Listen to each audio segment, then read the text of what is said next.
नमस्कार, कैसे हैं आप सभी लोग। स्वागत है आपका फिक्र आपकी में। आज बात उस सियासी फ्राइडे ब्लॉकबस्टर फिल्म की जिसका नाम है बगावत। और ये बगावत आज आम आदमी पार्टी के अंदर हुई है। राघव चड्ढा समेत 2/3 राज्यसभा सांसदों ने आपको छोड़ दिया है और बीजेपी को ज्वाइन कर लिया है। केजरीवाल ने इस बगावत को गद्दारी से जोड़ा और कहा कि बीजेपी ने एक बार फिर से पंजाब को धक्का दिया। बात बंगाल की सुपरहिट सियासी पिक्चर की भी होगी। पीएम मोदी ने हुगली में चुनावी वोटिंग की, कहा हार के डर से टीएमसी का दिया फड़फड़ा रहा है। तो सीएम ममता बनर्जी ने भी जवाब दिया, बोली बंगाल जीतने के बाद दिल्ली पर भी कब्जा करेंगे। आपको ईरान की सुप्रीम लीडर मुज्तबा खमेनी के बारे में एक्सक्लूसिव खबर देंगे। उनके चेहरे पर जलने के निशान हैं, उनकी 3 बार सर्जरी हो चुकी है, वो कहां छिपकर इलाज करा रहे हैं ये अब मिस्ट्री नहीं। ईरान की ताकत है होर्मुज का लॉकडाउन और ट्रंप ने अब अपनी सेना को हमला करने का आदेश दे दिया है। क्या यह जंग का टर्निंग पॉइंट होगा?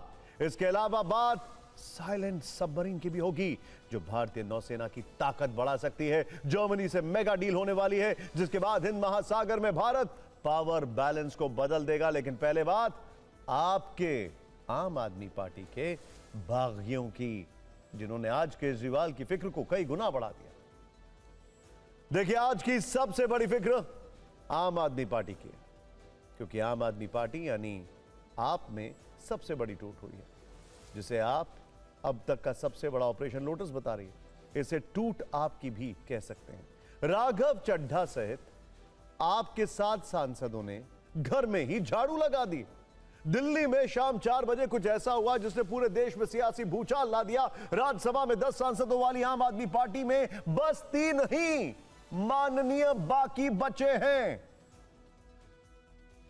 बगावत, बाकी सब छोड़कर चले गए, बिछड़े बारी बारी। सभी तो नहीं बोलूंगा मैं, क्योंकि 3 बाकी। यानी फ्राइडे ब्लॉकबस्टर में आज बगावत पिक्चर रिलीज हुई जिसके डायरेक्टर सांसद राघव चड्ढा है। अरविंद केजरीवाल की आंखों के तारे रहे।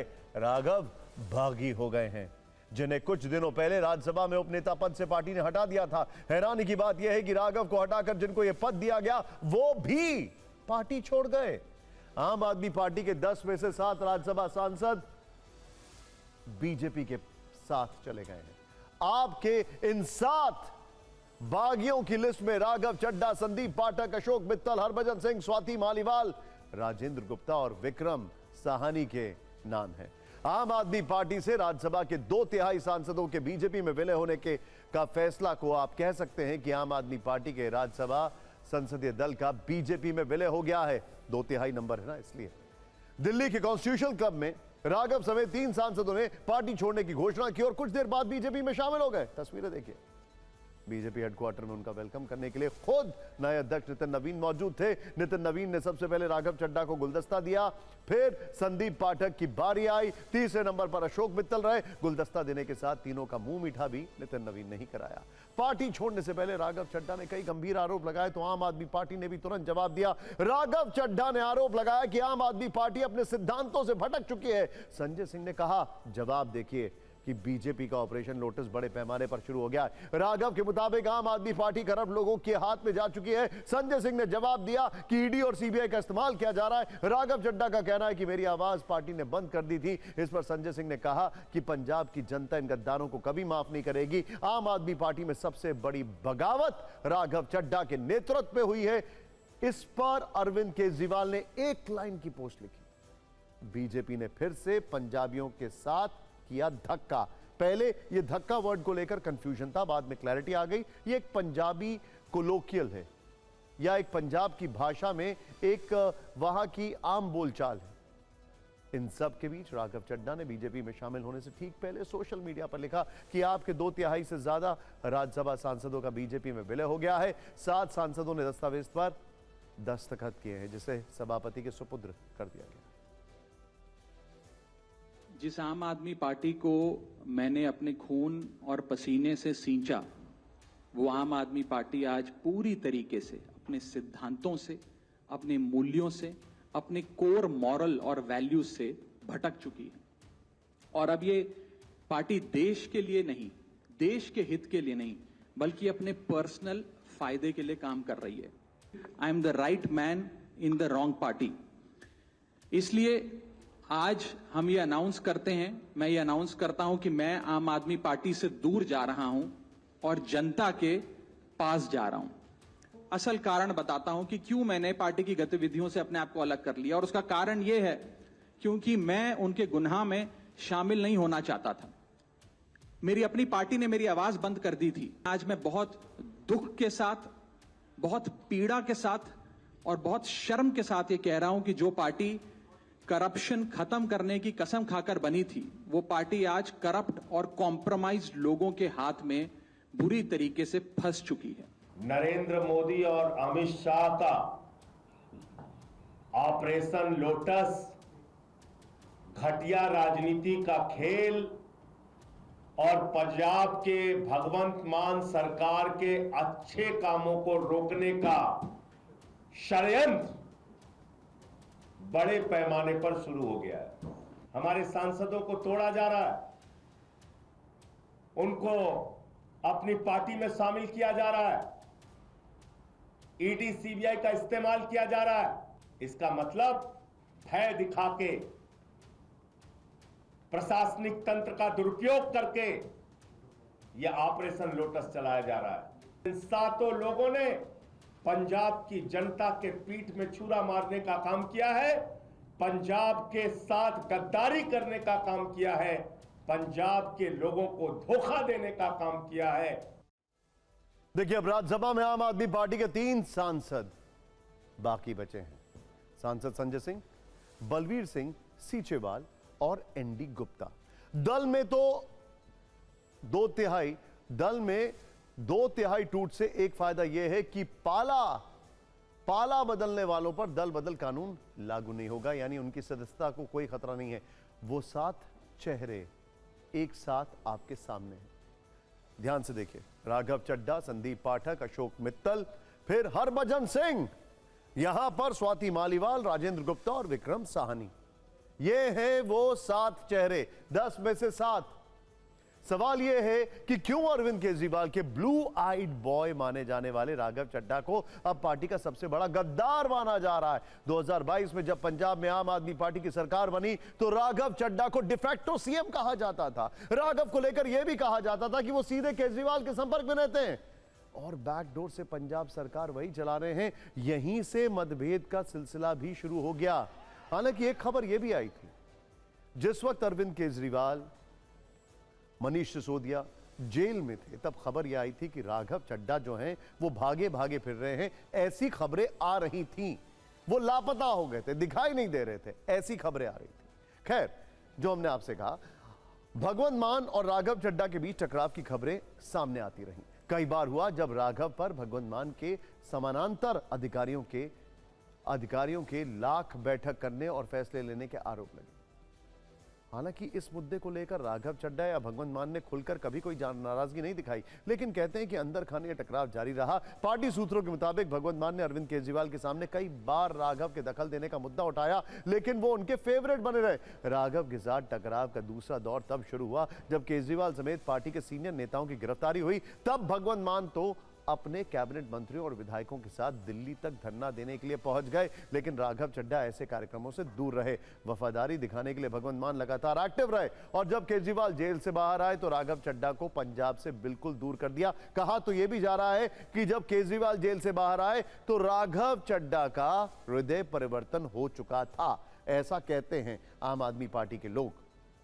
राघव धीरे धीरे पार्टी के केंद्रीय नेतृत्व से दूरी बनाते चले गए। जिन मुद्दों को लेकर पार्टी कई मौकों पर विपक्ष के साथ रही, उन मौकों पर राघव दूर रहे। सूत्रों के मुताबिक पार्टी ने जिन मुद्दों को राज्यसभा में उठाने के लिए कहा, उन मुद्दों के बजाय राघव ने अन्य मुद्दों को उठाया। ऐसा आरोप लगता है कि राघव अपना पीआर ज्यादा कर रहे थे और पार्टी की लाइन को टो नहीं कर रहे थे। यह आरोप भी राघव पर लग रहे थे। इस वजह से उनकी पार्टी आलाकमान और खास तौर पर अरविंद केजरीवाल से दूरियां बढ़ती चली गईं। आलाकमान को लगा कि राघव चड्ढा पार्टी लाइन से हटकर चल रहे हैं और अपनी एक अलग इंडिपेंडेंट नेता की छवि बना रहे हैं। इस वजह से उन्हें राज्यसभा का उपनेता पद से हटा दिया गया। इंटरेस्टिंग बात यह है कि कहा जाता है, ऐसा कुछ लोग कहते हैं कि पार्टी के फंड को लेकर मैनेज करना या पार्टी के फंड की देखभाल करना या फंड रेजिंग करना, उसमें भी राघव का एक बड़ा रोल था, लेकिन धीरे धीरे सारी चीजें पीछे चलती चली गई। ऐसे आरोप लगते जा रहे हैं। खैर, सवाल यह भी है कि 7 सांसदों ने पार्टी छोड़ी है, जिनमें 3 बीजेपी में शामिल हुए। तो बाकी के 4 कहां गए? बाकी के 4 कहां गए? इस समूह के बचे हुए 4 सांसद 28 तारीख के बाद बीजेपी के नेताओं से मुलाकात करेंगे। 4 सांसदों में 1 सांसद अमेरिका में है। हरवंश सिंह आईपीएल मैच की कमेंट्री कर रहे हैं। तीसरे सांसद संसदीय कमेटी की बैठक के लिए बाहर गए। चौथे सांसद आज दिल्ली पहुंचने वाले। राघव चड्ढा ने बताया कि उन्होंने सांसदों के हस्ताक्षर वाले दस्तावेज राज्यसभा सभापति को सौंप दिए। अब सभापति बीजेपी के राष्ट्रीय अध्यक्ष से बात करेंगे और उनकी सहमति के बाद राज्यसभा से नोटिफिकेशन जारी होगा। नोटिफिकेशन जारी होने के बाद इसे राजपत्र में शामिल किया जाएगा और तब जाकर ये सभी 7 सांसद बीजेपी के स्वतः सदस्य माने जाएंगे। वैसे बीजेपी अध्यक्ष नितिन नवीन ने तीनों सांसदों की तस्वीरों के साथ पोस्ट लिखा। बीजेपी ने में इनका वेलकम किया। उन सांसदों के लिए बेस्ट विशेस लिखा जो आने वाले दिनों में पार्टी में शामिल होने वाले हैं।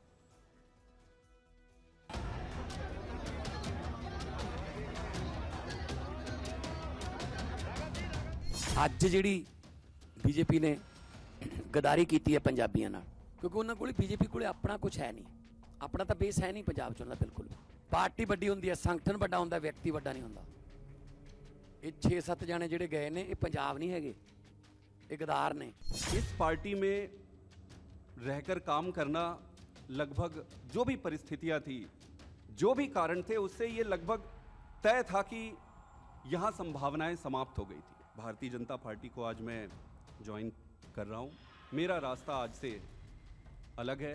राघव चड्ढा को जिस तरह से अरविंद केजरीवाल और आम आदमी पार्टी टारगेट कर रही थी, तो ये स्वाभाविक ही था, इसमें कोई नई बात नहीं लगती। और लेकिन अगर उनके कुछ सांसद भी आ रहे हैं तो उसका हम स्वागत करते हैं। क्यों? क्योंकि अरविंद केजरीवाल भ्रष्टाचार के पर्यायवाची बन चुके हैं। ये तो होना ही था, क्योंकि ये हम पहले से कहते रहे हैं कि ये आम आदमी पार्टी पूरी तरीके से बीजेपी की एक बी टीम है। आज वो पर्दा हट गया। अब जो लोग भी जा रहे हैं, आप जान रहे सब लोग कॉम्प्रोमाइज हो रखे हैं। जो डरा है भाजपा में गया है, जो बिका है भाजपा में गया है, जो संघर्ष कर रहा है, लड़ रहा है देश के संविधान लोकतंत्र को बचाने के लिए, वो लोग भाजपा के खिलाफ खड़े हैं। अब से कुछ देर पहले 7 में से 2 और सांसदों ने पार्टी छोड़ने की घोषणा सोशल मीडिया पर कर दी है। अरुणाचल प्रदेश के दौरे पर पहुंची स्वाति मालीवाल ने पोस्ट लिखा है। उन्होंने राघव टीम के समर्थन में पोस्ट लिखा है और आम आदमी पार्टी छोड़ने की घोषणा की है। स्वाति मालीवाल के अलावा एक और सांसद विक्रम सैनी ने पोस्ट लिखा और उन्होंने भी पार्टी छोड़ने की बात कही है। अपने पोस्ट की पहली लाइन में ही उन्होंने बीजेपी में शामिल होने की सहमति दे दी है। 7 राज्यसभा सांसदों का बीजेपी में शामिल होने के मायने भी समझना बहुत जरूरी है। पार्टी सूत्रों के मुताबिक आम आदमी पार्टी के इन सभी सांसदों की ज्वाइनिंग पंजाब विधानसभा चुनाव राज्यसभा के गणित को देखकर ध्यान में रखकर किया जा रहा है। इन सभी के साथ सांसदों के ज्वाइनिंग के साथ इन सभी सांसदों के ज्वाइनिंग के साथ ही राज्यसभा में एनडीए सांसदों की संख्या बढ़कर 141 से 148 हो गई। बीजेपी अब राज्यसभा में 2/3 बहुमत से महज 18 सांसद कम रह गई है। सूत्र यह भी बता रहे हैं कि अगले साल बीजेपी पंजाब का चुनाव अकेले लड़ने की तैयारी कर रही है। राघव चड्ढा और अन्य आप नेताओं का पार्टी में शामिल होना इसी बड़ी रणनीति का हिस्सा माना जा रहा है, जिसका उद्देश्य राज्य में बीजेपी को मजबूत करना है। राघव चड्ढा और संदीप पाठक 2022 के पंजाब विधानसभा चुनाव में आपकी जीत के प्रमुख रणनीतिकार रहे थे। सूत्रों के मुताबिक ये दोनों नेता पिछले कुछ महीनों से बीजेपी के संपर्क में थे। बीजेपी अब पंजाब के अलग अलग वोटर समूहों पर फोकस करने की योजना बना रही है और उसी के तहत इन नेताओं को पार्टी में शामिल किया गया है। पार्टी की नजर पंथिक वोट बैंक पर भी है, जिस पर कभी अकाली दल का कब्जा हुआ करता था। बीजेपी नेताओं का मानना है कि शिरोमणि अकाली दल के कमजोर होने के बाद ये वोट बैंक नए विकल्प की तलाश में है, क्योंकि वो कांग्रेस के साथ नहीं जाना चाहते और आपसे भी असंतुष्ट हैं। सवाल है कि आगे क्या होगा। इसे लेकर आप सांसद संजय सिंह ने एक पोस्ट लिखा है। उन्होंने कहा है कि मैं राज्यसभा सभापति को एक पत्र दूंगा, जिसमें राघव चड्ढा, अशोक मित्तल और संदीप पाठक को बीजेपी में शामिल होने के कारण राज्यसभा की सदस्यता से अयोग्य घोषित करने की मांग की जाएगी। संजय सिंह के मुताबिक यह संविधान की 10वीं अनुसूची के अंतर्गत स्वेच्छा से अपनी पार्टी की सदस्यता त्यागने के समान है। यानी बागी सांसदों के खिलाफ आम आदमी पार्टी दल बदल के कानून के तहत कार्रवाई की मांग करेगी। इसे लेकर कानूनी सलाह भी ली जा रही है। यानी कि आने वाले समय में अब आप पॉलिटिकल फाइट को लीगल फाइट में तब्दील होता हुआ देखेंगे। लेकिन अब उस खबर की बात जो हमेशा से चर्चा में है पिछले कई दिनों से, हफ्तों से, महीनों से। हम बात कर रहे हैं बंगाल की। दिल्ली में आप में फूट पर सियासी कलह, तो बंगाल का बवाल अलग ही लेवल का है। बंगाल लोगों को सरप्राइज दे रहा है, ऐसा सरप्राइज जो लोगों को मतदान के 24 घंटे बाद भी सोचने को मजबूर कर रहा है। सरप्राइज इसलिए क्योंकि पहले चरण में 2021 के मुकाबले 18 लाख वोटर कम थे, 18 लाख, लेकिन वोटिंग लगभग 93%, 93% हुई, जबकि पिछली बार 83% वोटिंग हुई थी। सवाल यह कि कुल वोटर्स कम हुए तो वोटिंग प्रतिशत कैसे बढ़ गया? यही बात कई लोगों को हैरान कर रही है। अब मैथमेटिक्स समझिए, इसीलिए समझना जरूरी है कि बंगाल में 93% वोटिंग का मैथ्स क्या है, गणित क्या है। आइए देखते हैं। साल 2021 में जहां पहले चरण में 3.78 करोड़ मतदाता थे, लगभग 3.25 करोड़, वहीं 2026 में एसआईआर के बाद यह संख्या घटकर करीब 3.5 करोड़ से थोड़ा ज्यादा 3.6 करोड़ रह गई। मतदान प्रतिशत 83.33% से बढ़कर शानदार 93% तक पहुंच गया है, जो अपने आप में एक बड़ा रिकॉर्ड है। यही नहीं, इस बार बंगाल में मतदान को लेकर जागरूकता बढ़ी है। इस बार करीब 3.25 करोड़ से ज्यादा लोगों ने अपने मताधिकार का इस्तेमाल किया है, 3.35 करोड़, जो 2021 के 3.15 करोड़ से ज्यादा है। यानी कम मतदाता सूची के बावजूद ज्यादा लोग वोट देने निकले, जो लोकतंत्र की कामयाबी है। यानी लोगों का इनिशिएटिव वोट डालने को लेकर बड़ा है। कई विधानसभा क्षेत्रों में तो मतदान प्रतिशत 95% के पार पहुंच गया है, यानी 100 में से सिर्फ 5 लोग ही वोट डालने नहीं आए। सीताकुची में 97.53%, सिताई में 96.54%, हेमटाबाद में 96.40% और सूती में 96.07%। जैसे क्षेत्रों में जबरदस्त भागीदारी दिखी। ये आंकड़े ऐसे जैसे सीबीएसई बोर्ड के रिजल्ट में टॉपर्स के आंकड़े हो, बिल्कुल। लेकिन इस बोर्ड में टॉपर कौन होगा, हम बताएंगे आपको सबसे पहले जिस दिन काउंटिंग होगी। खैर आगे बढ़ते हैं। हालांकि सत्ता के टॉपर कौन होंगे ये 4 मई को नतीजों में आएगा, लेकिन मौजूदा वोट प्रतिशत को लेकर पॉलिटिकल एक्सपर्ट्स अपनी अपनी राय दे रहे हैं, क्योंकि आजादी के बाद बंगाल में सबसे ज्यादा वोटिंग हुई है और यह डेमोक्रेसी के लिए बहुत जरूरी है। सवाल है कि क्या ज्यादा वोटिंग का मतलब एंटी इनकम्बेंसी है? हाल के वर्षों के चुनावी नतीजों के विश्लेषण से पता चलता है ऐसा बिल्कुल नहीं। जिन राज्यों में वोटिंग ज्यादा हुई वहां सरकार बरकरार भी रही। पहले ऐसा माना जाता था कि ज्यादा वोटिंग का मतलब एंटी इनकम्बेंसी है, लोगों का प्रेजेंट सरकार के खिलाफ होना है, परिवर्तन की तरफ जाना है। लेकिन अब चीजें बदल गई हैं। अगला सवाल है कि महिलाओं की भागीदारी बढ़ने का क्या संकेत है? अब यह बड़ा इंटरेस्टिंग है, क्योंकि बंगाल में हमेशा महिलाएं बहुत ज्यादा वोटिंग करती हैं और यूजुअली ऐसा कहा जाता है कि वो टीएमसी को फेवर करता है। 2024 के चुनाव से ही वोटिंग में महिलाओं की भागीदारी बढ़ी रही, खासकर उन राज्यों में जहां महिलाओं को ध्यान में रखकर योजनाएं चलाई जा रही हैं। मोटे तौर पर मतदान में महिलाओं का वोट प्रतिशत बढ़ना मौजूदा सरकार के साथ होने का संकेत माना जाता है। बंगाल में महिला वोट का क्या मतलब है? आमतौर पर बंगाल में महिलाएं अक्सर पुरुषों से अधिक मतदान करती हैं। ममता बनर्जी का महिला मतदाताओं के साथ संबंध राजनीतिक रूप से विशिष्ट है, इसीलिए महिलाओं का मतदान में बढ़ चढ़कर हिस्सा लेना एंटी इनकम्बेंसी मानना थोड़ा मुश्किल है। तो सवाल है कि क्या बीजेपी अपना प्रभुत्व बढ़ाने में विफल रही? ऐसा भी नहीं कहा जा सकता है। बंगाल में बीजेपी का लगातार विस्तार हुआ है और उसने उन खाइयों को पाट दिया है जो कभी असंभव लगते थे। बीजेपी 40% के करीब पहुंचती दिख रही है, लेकिन अल्पसंख्यकों का एकमुश्त वोट और मजबूत समर्थन ममता का मजबूत आधार है। एसआईआर का कितना असर है? चुनाव आयोग ने एसआईआर प्रक्रिया के दौरान बंगाल में लगभग 91 लाख नाम हटाए और ये इस प्रक्रिया के बाद का पहला इलेक्शन है, तो हर एक की नजर है कि इसका इंपैक्ट क्या होता है। ममता ने कहा है कि यह वोटिंग एसआईआर के खिलाफ है। कुछ ऐसे हालात भी हैं जिनमें नाम हटाने से जुड़ा गुस्सा बीजेपी के खिलाफ जा सकता है, खासकर उन मामलों में जहां परिवारों को लगता है कि उनके साथ अन्याय हुआ है। लोगों के बीच नागरिकता और मताधिकार खोने का डर था। दिल्ली, मुंबई, बेंगलुरु, सूरत और कई शहरों से लोग वोट देने के लिए अपने अपने घर लौटे। उनमें डर था कि अगर उन्होंने इस बार मतदान नहीं किया तो न केवल उनकी नागरिकता चली जाएगी बल्कि वोट का अधिकार भी छिन जाएगा। केंद्रीय बल की तैनाती से सुरक्षा का भाव आया। इस बार बंगाल में सबसे ज्यादा केंद्रीय बल की तैनाती हुई है। पहले चरण में लगभग अर्धसैनिक बल के 2.5 लाख जवान तैनात किए गए थे। माना जा रहा है कि इससे लोगों में सुरक्षा की भावना आई और वो ज्यादा तादाद में वोटिंग के लिए निकले।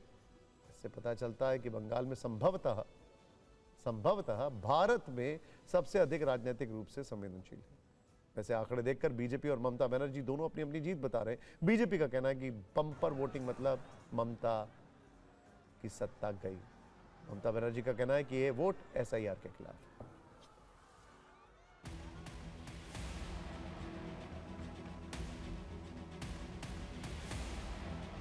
16 जिलों की 52 सीटों पर 92.98% मत निश्चित रूप से बताता है कि दीदी जाने वाली है और भाजपा आने वाली है। একেবারে এ টু জেড কার কোথায় বাড়ি আমাদের লোকেদের খোঁজ নাও তো। তোমাদের যতজন যেখান থেকে এসছে বিজেপি পরিবার দেখে দেখে বেছে নিয়ে এসেছো, আর উকুন বাছার মতো অফিসারদের অ্যাপয়েন্ট করেছো। মনে রেখো কোনো তোমাদের ক্ষমতা নেই আমাদের পরাস্ত করবার। আমি তোমাদের দিল্লি দখল করবই, বাংলা দখল করার পরে সব দলকে নিয়ে। कितना भी कोई कोशिश करे डरा के, पैसा देकर, दारू पिलाकर, खिचड़ी और मांस खिलाकर, सुनामी की तरह कोई भी खड़ा हो जाओ, एक तिनका का जैसा उड़ जाएंगे। কালকে প্রথম দফার ভোট হয়ে গেছে। বিজেপির ছটপটানি দেখতে পাচ্ছেন। আমি রাজনৈতিক ভবিষ্যৎবাণী করি না, কিন্তু যখন করি মেলে। আপনারা দেখেছেন। আমি আপনাদের বলে দিয়ে যাচ্ছি তৃণমূল কংগ্রেস কাল সেঞ্চুরি পার করে দিয়েছে। मैं समझता हूं कि अमित शाह जी मुंगेरी लाल के हसीन सपने देख रहे हैं। बंगाल में हो या तमिलनाडु में हो, भाजपा दूर दूर तक दिखाई नहीं देगी। आ रही है तृणमूल कांग्रेस पूरी ताकत के साथ आ रही है। समर्थक जो ताकते हैं फिरता पस ताकते हैं, उनका नाश हो रहा है, विनाश हो रहा है। बंगाल में मुंह तोड़ जवाब मिल रहा है। Nobody can take people for granted. No party, no alliance can take people for granted. They understand through their own experience. इन दावों के बीच आज भी पीएम मोदी ने दमदम में रैली और रोड शो किया। यहां पीएम ने कहा कि बुझने से पहले टीएमसी फड़फड़ा रही है। इस रोड शो से पहले पीएम मोदी ने आज सुबह सुबह हुगली नदी में बोटिंग की। इस दौरान उन्होंने वहां नाविकों और सुबह सैर करने वाले लोगों से मुलाकात की। पीएम मोदी ने सोशल मीडिया पर अपनी तस्वीरें शेयर की हैं और लिखा कि हर बंगाली के लिए गंगा नदी का विशेष महत्व है। कहा जा सकता है कि गंगा बंगाल की आत्मा में बहती है। इसके पवित्र जल में एक संपूर्ण सभ्यता की शाश्वत भावना समाहित है।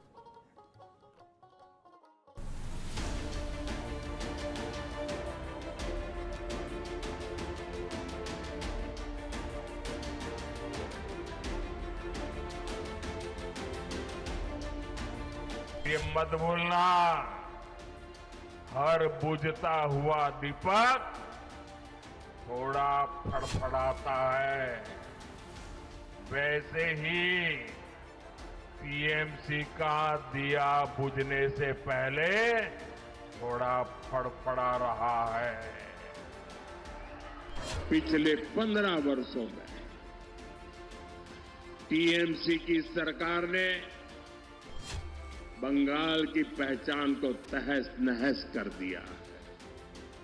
बंगाल में घुसपैठियों को लाकर बसाया जा रहा है। महिलाओं के खिलाफ बलात्कार जैसी घटनाओं के जो दोषी हैं, ऐसे हर अपराधी को कानून सजा देगा और हम सजा दिलवा कर रहेंगे। और ये मोदी की गारंटी है। कल बीजेपी के पक्ष में जो समर्थन दिखा है, उसने बीजेपी की विजय का शंखनाद कर दिया है। देश की राजनीतिक खबरों के बाद ग्लोबल फिक्र अमेरिका ईरान तनाव की एक नाम मैं आपके सामने लेकर आ रहा हूं। मुश्तबा घायल है इसीलिए घातक है। यह नाम है मुश्तबा खमनेई का। इस युद्ध में एक पहेली बने हुए हैं ये, लेकिन न्यूयॉर्क टाइम्स की एक रिपोर्ट ने सनसनी मचा दी है। खबर यह कि मुश्तबा खमनी अमेरिकी हवाई हमलों में घायल हुए थे। वो इस कदर जख्मी हुए थे कि उनकी 3-3 बार सर्जरी तक करनी पड़ गई और इस समय वो एक सीक्रेट लोकेशन पर हैं जहां उनका इलाज खुद ईरान के डॉक्टर राष्ट्रपति मसूद पेजेशकिन की निगरानी में चल रहा है। दावा है कि मुश्तबा खमनेई 28 फरवरी को हुए अमेरिकी हमले में बुरी तरह घायल हुए। उस समय वो अपने पिता आयतुल्लाह अली खमनेई के घर पर ही थे और जब हमला हुआ तो अली खमनेई अपने दफ्तर में मारे गए। मुश्तबा खमनेई की पत्नी और बच्चे की भी मौत हो गई और माताजी की भी। लेकिन मुश्तबा के बारे में कुछ दिन पहले खबर आई कि वो उस हमले से कुछ सेकंड पहले ही मीटिंग रूम से बाहर निकल गए थे। एक फोन आया था, इसीलिए उनकी जान बच गई, लेकिन वो भी घायल हो गए थे और उस हमले में उनका चेहरा और होठ बुरी तरह जल गया था। इस वजह से उन्हें आज भी बोलने में काफी कठिनाई होती है। उनके चेहरे की स्थिति इतनी गंभीर है कि प्लास्टिक सर्जरी की जरूरत बताई गई है। इसके अलावा मुश्तबा खमनेई के एक पैर का 3 बार ऑपरेशन भी हो चुका है। डॉक्टर उन्हें कृत्रिम यानी कि प्रोस्थेटिक लेग लगा सकते हैं। मुश्तबा खमनेई के एक हाथ की सर्जरी भी हुई है जिसमें धीरे धीरे सुधार हो रहा है। रिपोर्ट में दावा किया गया है कि गंभीर चोट के बावजूद मुश्तबा खमनेई मानसिक रूप से ठीक है और किसी सीक्रेट लोकेशन में ईरान की सत्ता पर पकड़ बनाए रखने की कोशिश कर रहे हैं। देखिए कैसी विडंबना है, जब supreme leader Ali Khamenei supreme leader बने तब उनके ऊपर भी एक हमला हुआ था और उस हमले में उनका एक हाथ हमेशा के लिए खराब हो गया था, ऐसा कहा जाता है। इसीलिए वो उनके हमेशा गाउन में छुप कर रहता था। और जब मुश्तबा खमनेई सुप्रीम लीडर बनाए गए लेकिन उससे पहले उनके ऊपर हमला हुआ। कैसा ये नियति का खेल है। मुश्तबा को लेकर न्यूयॉर्क टाइम्स ने जो लेख लिखा है उसका शीर्षक है द जनरल्स रनिंग ईरान, यानी वो सुप्रीम लीडर जो ईरान को चला रहा है या चला रहे हैं।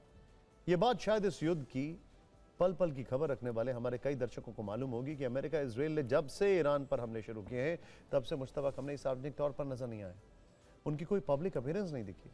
ईरान की ओर से उनके बारे में ऐसा कोई वीडियो जारी नहीं किया गया है जिससे उनकी हालत का अंदाजा लगाया जा सके। यह बात और है कि मुश्तबा ही अमेरिका को सीधी चुनौती दे रहे हैं, यह साबित करने के लिए कि IRGC की ओर से कुछ दिन पहले एक AI वीडियो जारी किया गया था जिसमें वो एक अंडरग्राउंड मिसाइल सिटी में जाते हुए दिखाई दिए थे और उस वीडियो में इशारों में ईरान का अगला टारगेट इजराइल की डिमोना न्यूक्लियर साइट को बताया गया था। IRGC की ओर से उनका कोई ऑडियो संदेश भी इस बीच जारी नहीं किया गया। कहा जा रहा है कि वो अपने मंत्रियों और अधिकारियों को आदेश देने के लिए वीडियो कॉल नहीं कर रहे हैं, हाथ से लिखे नोट का इस्तेमाल कर रहे हैं। उनके मैसेज ह्यूमन चेन के जरिए संबंधित लोगों तक भेजे जा रहे हैं। ऐसा 2 प्रमुख कारणों से किया जा रहा है। पहला, IRGC और मुश्तबा ये नहीं चाहते कि उनकी लोकेशन किसी भी तरह से रिवील हो, क्योंकि इजराइल के किलिंग मशीन मोसाद के जासूस ईरान में हर तरफ फैले हैं। वो IRGC के टॉप अधिकारियों को लालच देकर संपर्क बनाने की कोशिश कर रहे हैं। मुश्तबा की लोकेशन जानने को बेताब है। सैटेलाइट के जरिए मुश्तबा की लोकेशन पर नजर रखी जा रही है। यह भी दावा किया जा रहा है कि इजराइल के इस प्लान की भनक ईरान को भी है। यही वजह है कि मुश्तबा से किसी भी ईरानी अधिकारी से सीधे मुलाकात पर बैन लगाया गया। दूसरे, मुश्तबा खमनेई इसलिए भी पब्लिक के बीच नहीं आ रहे हैं क्योंकि रिपोर्ट के मुताबिक वो नहीं चाहते कि ईरान की जनता के सामने उनकी कमजोर छवि पेश हो। वो सुप्रीम लीडर जो अमेरिकी हमले में घायल हुआ है और शारीरिक रूप से बहुत परेशान है। इस बारे में हमने आपको कल भी बताया था कि IRGC ने मुश्तबा खमनेई के चारों तरफ सुरक्षा का कड़ा घेरा बनाया हुआ है। पश्चिमी मीडिया की कई रिपोर्ट्स में ऐसा कहा गया था कि IRGC ने ऐसा करके मुश्तबा को ही नजरबंद कर दिया ताकि ईरान की सत्ता पर IRGC का पूरा कंट्रोल हो सके। लेकिन अब सच्चाई ये पता चल रही है कि IRGC अपने सुप्रीम लीडर की लोकेशन को किसी भी तरह से डिस्क्लोज नहीं करना चाहती। उन्हें अमेरिका इजराइल की नजर से बचाना चाहती। और बात जहां तक उनके इलाज की है तो कहा जा रहा है कि ईरान के राष्ट्रपति मसूद पेजेशकिन, जो खुद एक प्रसिद्ध हार्ट सर्जन है, कथित तौर पर मुश्तबा की मेडिकल टीम का हिस्सा है और उनकी निगरानी में सुप्रीम लीडर का इलाज चल रहा है। लेकिन इस सब के बीच में अब अगली खबर की ओर रुख करना बहुत जरूरी है। जानते हैं क्यों? क्योंकि मुश्तबा घायल हैं या घातक ये सिर्फ ईरान जानता है। लेकिन आपको ये बताना जरूरी है कि इस वक्त डोनाल्ड ट्रंप खुद को घातक दिखाने का प्रयास कर रहे हैं, खासतौर पर होमोस्ट्रेट को लेकर। दरअसल होमोस्ट्रेट को लेकर ट्रंप के एक आदेश ने खलबली मचा दी है। ट्रंप ने इस बार बेबाक तरीके से होमोस को दहलाने का ऐलान कर दिया है, जिससे नए महायुद्ध के भड़कने की आशंका प्रबल हो गई। होमोस्ट्रेट पिछले कुछ समय से अमेरिका और ईरान के बीच टकराव का केंद्र है। ईरान लगातार इस रणनीतिक जल मार्ग में माइंस बिछाने की कोशिश कर रहा है, जिससे वो वैश्विक तेल सप्लाई को प्रभावित कर सके और अमेरिका पर दबाव बना सके। ईरान की छोटी और तेज रफ्तार बोट्स इस काम में लगी हैं। अब यही नाव अमेरिका के निशाने पर है। अमेरिकी नौसेना इन नाव की गतिविधियों पर नजर बनाकर रखे हुए है। होर्मुज़ स्ट्रेट के हालात अपने काबू में करने के लिए ट्रंप ने अपनी नौसेना को आदेश दिया है। उन्होंने कहा कि ईरान की माइंस बिछाने वाली नाव को शूट किया जाए। ट्रंप ने होमुज में ईरानी नाव को देखते ही गोली मारने का आदेश दिया। साथ ही ट्रंप का दावा है कि अमेरिकी नौसेना ने होमुज से माइंस हटाने का काम शुरू कर दिया। अमेरिका के जहाज पूरी तरह लॉक एंड लोडेड है और होमुज में किसी भी तरह के हमले के लिए तैयार हैं। रिपोर्ट्स के मुताबिक अमेरिका जब अपनी रणनीति बदल रहा है, पहले वो होमुज से दूर से ठिकानों को निशाना बना रहा था, लेकिन अब क्लियर फोकस होमुज स्ट्रेट पर। इसका मतलब यह है कि अब हमले वहीं होंगे जहां से दुनिया की सबसे अहम ऊर्जा सप्लाई होती है। होमुज पर अमेरिका की रणनीति 2 हिस्सों में बटी है, यानी उसके 2 प्लान तैयार हैं। पहला, ईरान को होमुज में नई माइंस बिछाने से रोकना।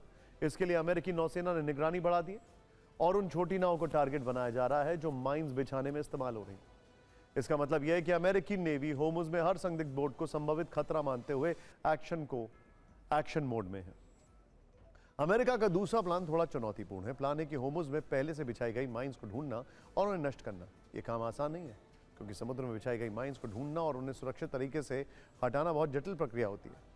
अमेरिका इसके लिए अपने सहयोगियों की मदद लेने की तैयारी कर रहा है और जापान जैसे देशों से माइन स्वीपर मंगाने की योजना बनाई जा रही है। यह साफ है कि ऑपरेशन लंबा चल सकता है और इसमें समय के साथ खतरा भी बढ़ सकता है। इस पूरे घटनाक्रम में एक और अहम प्लेयर है और वो इजराइल। इजराइल ने साफ कर दिया है कि वो ईरान पर दोबारा हमले के लिए पूरी तरह तैयार है और सिर्फ अमेरिका ग्रीन सिग्नल का इंतजार कर रहा है।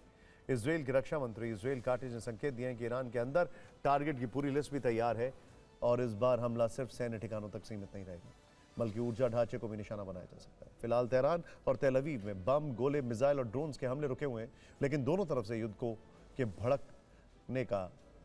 भड़काने और दुश्मन को उकसाने वाले बयान लगातार जारी हैं। दोनों पक्ष ग्लोबल स्तर पर यह इमेज बनाना चाहते हैं कि वो झुकने को तैयार नहीं है और अमेरिका के मुखिया ट्रंप तो खुद को सुपर पावर समझते हैं। वो भला कैसे झुक जाएंगे? उनके ताजा बयानों से लग रहा है कि जैसे वो इस युद्ध को कई वर्षों तक चलाने के मूड में। शांति वार्ता और ईरान के ताजा हालात पर आज पेंटागन ने एक प्रेस कॉन्फ्रेंस की। अमेरिका के युद्ध मंत्री पीट हेग्सेथ ने पत्रकारों को संबोधित किया। इस दौरान उनका ज्यादातर फोकस होमुज पर ही रहा। पीट हेग्सेथ ने कहा कि होमुज में हमारी नाकाबंदी बढ़ रही है और उसका वैश्विक असर हो रहा है। अमेरिका की इजाजत के बिना होमुज से कोई इधर उधर नहीं जा सकता। ईरान के किसी भी जहाज को होमुज से गुजरने नहीं दिया जाएगा। बाकी जहाज हमारी इजाजत लेकर जा सकते हैं। इसी प्रेस कॉन्फ्रेंस में पीट हेग्सेथ ने कहा कि ईरान के पास एक अच्छी डील करने का मौका है, उसे चूकना नहीं चाहिए। आपको याद होगा, सीज़फायर से ठीक पहले ट्रंप ने ईरान की सभ्यता को मिटाने की धमकी दी थी, जिसके बाद अटकलें तेज हो गई थी। कहीं अमेरिका ईरान पर परमाणु बम का इस्तेमाल तो नहीं करने वाला है। व्हाइट हाउस में एक पत्रकार ने ट्रंप से परमाणु हथियार के इस्तेमाल पर सवाल पूछा। ट्रंप ने क्या कहा, आपको देखना चाहिए। वैसे पाकिस्तान से देर शाम को एक बड़ा डेवलपमेंट सामने आया है, आपको देखना चाहिए। पाकिस्तानी सूत्रों के हवाले से पता चला है कि आज पाकिस्तान के फील्ड मार्शल असीम मुनीर ने ईरान के विदेश मंत्री अब्बास अरागची से फोन पर लंबी बातचीत की है। इस बातचीत के बाद पाकिस्तान का दावा है कि ईरान का एक प्रतिनिधिमंडल आज रात इस्लामाबाद पहुंच रहा है। खास बात यह है कि उस डेलीगेशन का नेतृत्व खुद अरागची कर सकते हैं। ईरान की सरकारी समाचार एजेंसी IRNA ने जानकारी दी है कि अरागची असल में 3 देशों की यात्रा पर निकल रहे हैं। पहले वो पाकिस्तान जाएंगे, फिर ओमान और रूस जाने का भी प्लान है। अब सवाल यह है कि अरागची क्या पाकिस्तान में अमेरिकी प्रतिनिधियों से दूसरे राउंड की शांति वार्ता करेंगे? क्योंकि ऐसी खबरें हैं कि कल ही अमेरिका से ट्रंप के दामाद जेराड कुशनर, विशेष दूत स्टीव विटकॉफ के साथ एक प्रतिनिधिमंडल इस्लामाबाद पहुंच रहा है। इस डेलीगेशन में और कौन कौन लोग शामिल हो सकते हैं, इसकी जानकारी सार्वजनिक नहीं की गई। लेकिन जब अमेरिका और ईरान दोनों के प्रतिनिधि इस्लामाबाद में मौजूद होंगे, तब क्या दोनों देशों में शांति का रास्ता निकालने को लेकर दूसरे दौर की वार्ता हो सकती है? इस पर अल जजीरा ने एक सीनियर ईरानी सूत्र के हवाले से रिपोर्ट दी है कि अरागची अमेरिकी प्रतिनिधियों से नहीं मिलेंगे।